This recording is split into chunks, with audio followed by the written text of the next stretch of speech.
How about the 1957 Mercedes-Benz 180D Sedan? This has got a 1,767 cc inline-four diesel with a 4-speed manual transmission. Classic Mercedes quality, extensive service records. It's black over red.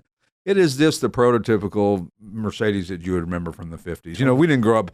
If you saw one in your neighborhood, it was going to be this one or something similar to this. It wasn't going to be my neighborhood, but it wasn't going to be a Gullwing or a 300 SL right, Roadster or something really sporty cool. No, it was going to be some kind of sedan with the quirky neighbor that lived down the street. We had a quirky neighbor that had a Studebaker with a bullet nose front end, like a 1940s Studebaker, and then another quirky neighbor had a something else like that, and it was just funny that it permeated to Knoxville, Tennessee. Yeah.